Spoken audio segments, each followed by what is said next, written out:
Hi అండి, hello, నమస్తే, welcome to నారూస్ kitchens zone. మా ఛానల్ చూస్తున్న వాళ్ళందరికీ నా ధన్యవాదాలండి. Welcome to my channel. ఈరోజు మన ఛానల్లో ఒక కొత్త రెసిపీ, సంక్రాంతి స్పెషల్ జంతికలు, లేదా వీటినే మురుగులు అంటారు తెలంగాణలో. జంతికలు, చిక్కడాలు అని కూడా అంటారండి.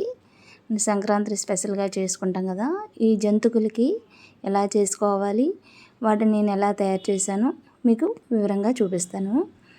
ముందుగా ఒక బౌల్ తీసుకొని వాటర్ని వేడి చేయాలండి.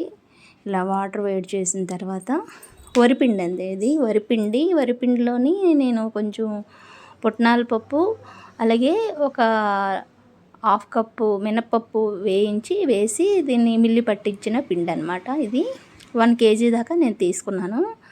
1 kg వరిపిండికి మనం దాని రుచికి సరిపడా 1 or 1.5 స్పూను ముందుగా సాల్ట్ వేయాలి. సాల్ట్ తర్వాత మనకి జంతికలు డైజెషన్ అవి బాగా, ఆయిల్ ఫుడ్ కదా, డైజెషన్ అవి బాగా ఉండాలంటే వాము కూడా ఒక 1 స్పూన్ దాకా 1 or 2 స్పూన్ వాము వేసుకోవాలి.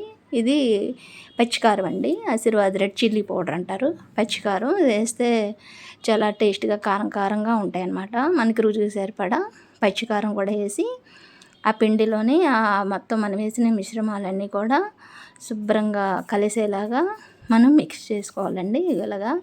ఇలా వండ లేకుండా, అంటే సాల్ట్ మొత్తం కలిగేలా. దీనికి ఒక టిప్పు, ఇది మంచి నూనె కానీ, డాల్డా కానీ, లేదా వెన్న కానీ ఏదైనా 1 స్పూన్ or 1.5 స్పూన్ వేసి ఈ పిండి మొత్తం మిశ్రమం అంతా కలిసేలాగా బాగా చేత్తోని ఉండలు లేకుండా కలుపుకొని మనకి ఆ పిండి మిశ్రమం ఇలా ముద్ద అయ్యేలాగా మనం చేసుకోవాలండి. ఇలా ముద్ద అయిందంటే మన యొక్క జంతికలు అనేవి చాలా క్రిస్పీగా వచ్చి కరకరలాడి లోపల గుల్లబారుతనం అనేది వస్తుంది.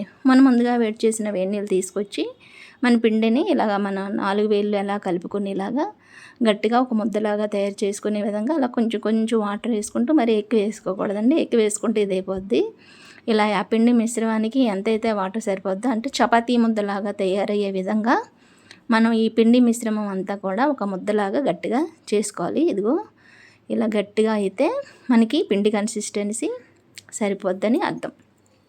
ఇలా మనం మురుకులకు కావాల్సిన పిండిని ముందుగా ఇలా సిద్ధం చేసుకొని, ఇక చూడండి మొత్తం రోల్ చేస్తే ఎలా ముద్దలా వచ్చిందో చూసారా. మనం వేసిన ఇంగ్రీడియంట్స్తోని చాలు, ఎందుకని ఎక్కువగా జారుడుగా కలపకూడదు, అది మరి గట్టిగా కూడా కలపకూడదు.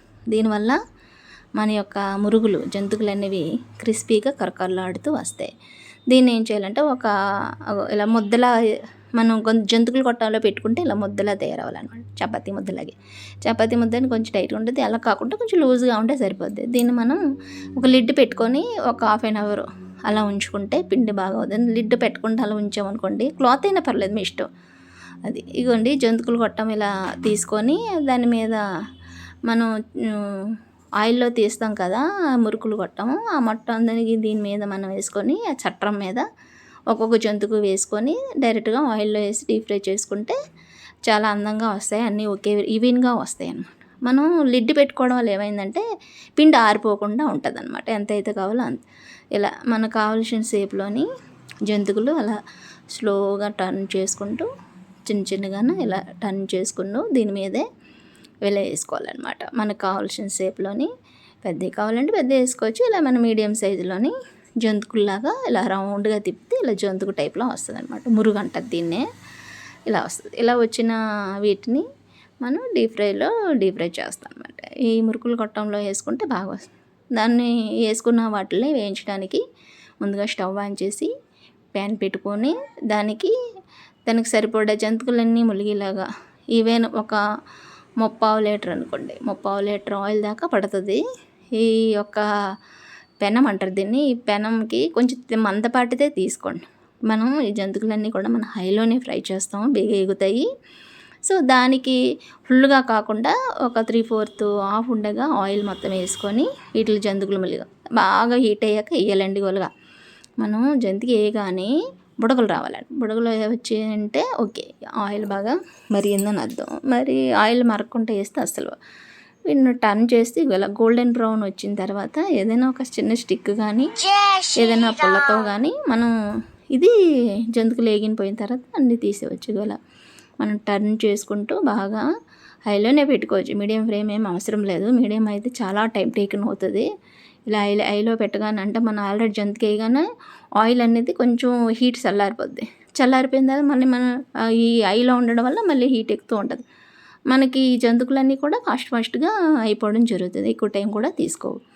ఇలా వేసిన మనం తయారు చేసిన ఈ మురుకులు జంతికలన్నీ కూడా ఈ ఆయిల్లో బాగా డీప్ ఫ్రై చేసి ఇలా టర్న్ చేయాలి. అలాగా దాని దగ్గర ఉండి అలాగా టర్న్ చేసి ఇగోండి గోల్డెన్ బ్రౌన్ వచ్చిన తర్వాత మనం తీసి పక్కన పెట్టేసుకోండి. ఇలా కాసేపు ఉంచామంటే ఆయిల్ అంతా కూడా అసలు ఈ జంతికలకి అస్సలు ఆయిల్ అనేది లాగలేదండి. చాలా పొడి పొడిగా వచ్చాయి. చేతులు అస్సలు ఆయిల్ అనేది ఏం పట్టుకోలేదు.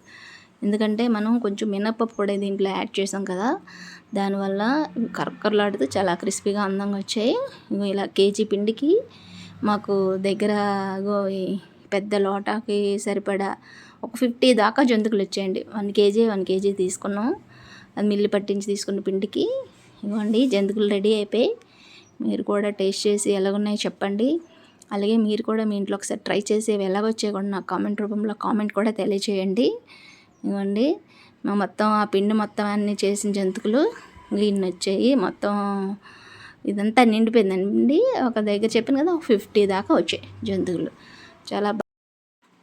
చాలా బాగా వచ్చాయండి. కరకరలాడుతూను క్రిస్పీగా కూడా వచ్చాయి. ఇగో చూసారా ఎలా విరిగితే ఎలా ఇరిగాయో, పటక్కమని సౌండ్ కూడా వచ్చింది. ఇగో చూడండి ఇగోండి చాలా కరకరలాడుతూ క్రిస్పీగా వచ్చాయండి. 2 ఇంగ్రీడియంట్స్తో మేము ఈ జంతికలు తయారు చేయడం అనేది జరిగినది. మీరు కూడా తయారు చేసి మీ ఇంట్లో వాళ్ళందరికీ కూడా తినిపిస్తారని మరీ ఆశిస్తున్నాము. మా ఛానల్ చూస్తున్నందుకు ధన్యవాదాలండి. ప్లీజ్ లైక్ అండి, సబ్స్క్రైబ్ అండి, అలాగే షేర్ కూడా చేయండి.